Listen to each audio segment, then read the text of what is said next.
Our drought coverage continues with the U.S. Bureau of Reclamation projecting historically low levels of water at Lake Mead. What that means for local water restrictions. Alan Halali, water reporter for the Las Vegas Review-Journal, joins us now. Alan, how low are these levels? Yeah, I mean, that's the hot topic right now. Down in 2022, we had the historic low of 1040, which is when all those national headlines were generated, when the bodies came up to the surface, you could say, literally. So, yeah, I mean, shouldn't laugh about it. And you know, this most recent projection is in, you know, there's a high, middle, and low that is always released every month. And the middle one, that's the most probable, did show us going below that 1040 level again. And that has big implications for us here in Southern Nevada. Lake Mead is our main water source. It's where we source 90% of our entire water supply. So it should be something that we pay attention to, especially as it pertains to how we're implementing these water restrictions locally. And those projections are over 2 years, Correct. Right? So when is it projected that it will get that? I believe it's June 2027. 2027, okay. As for watering restrictions right now, they will be determined in August if they change, correct?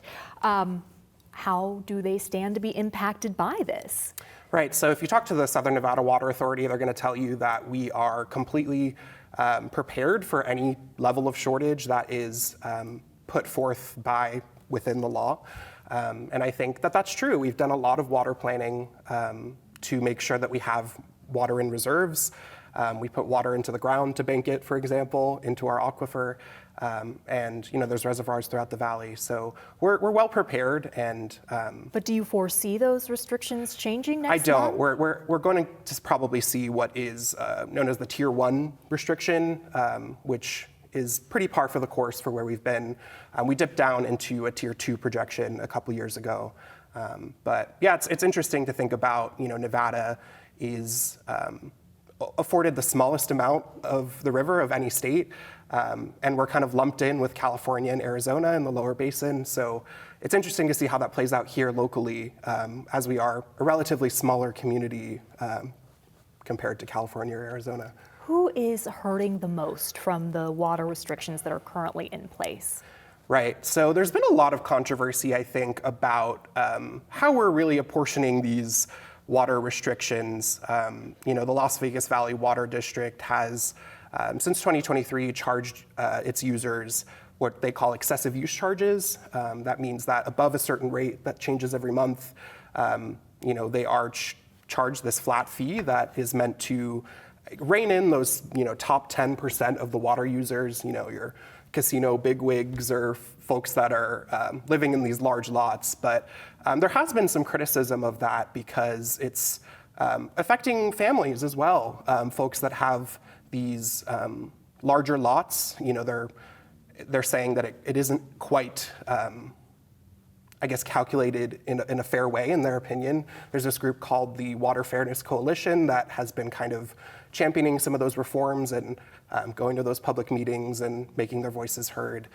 There's actually a lawsuit that was filed yesterday where a Summerlin lawyer went back and forth with the Water Authority, and it's really one of the first legal challenges we've seen to these excessive use charges that have been so controversial. In a way, it's like this controversy is boiling over. And they're even considering a class action suit to get some of that money back because they don't think that these restrictions are being enforced in a fair way. And that lawsuit is some of your most recent reporting. What is this person claiming? What is the basis of this lawsuit? Well, I mean, according to this lawyer, because there is no appeals process to a formal appeals process to these excessive use charges, he thinks it's a violation of the Nevada Constitution. So if I am charged an excessive use fee, right, I have no way of appealing it. No, you don't. I mean, what the water district will tell you is that they'll come out to your property, assess your property for leaks, and will want you to change it. But you know, somebody like this lawyer, Sam Castor, who you know, really the answer was he just had a lot of grass on his property, which you know, in many people's opinion, does have benefits to combating heat islands and making sure that we're staying cool in the desert. So yeah, I mean, it was a lot of back and forth, and there are remedies that the water district does offer to, fix leaks on your property, and they will help you, but it does seem like some residents do get stonewalled when, they really do try and in good faith fix what's happening on their property. And the Water Authority has made it seem like top 10% of water users within the state, that's who they're going after. And who fits into that category? It really runs the gamut, I think. There are folks that regularly grace the top 10 water user list that comes out every year. One of them being, for instance, Dana White. And there's even the Sultan of Brunei has a home in Las Vegas. I'm so glad you brought that up. Who is the Sultan of Brunei? He's a royal that is from the country of Brunei, and he does have a home here in Las Vegas that really does top that list every year when it comes out. So it's really those folks that the Water Authority is trying to target with these fees, trying to, they do acknowledge that they're punitive and that they're not meant to be something that they charge over and over again. But for those, really high water users that don't seem receptive to other measures, it's just another way to generate revenue for conservation, in their opinion. You brought up Nevada's role in the Colorado River, the current operating guidelines for all 7 states that utilize that river. It expires at the end of next year, end of 2026. So negotiations have been underway. Where do they stand? It's not looking good, Amber.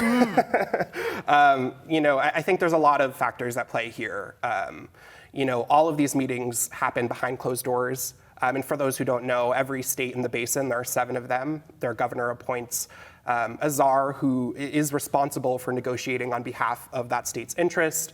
That for us is John Ensminger, the general manager of the Water Authority. And, it is hard to really get a peek into this process. It seems like, there has been a general sense of receding from the public.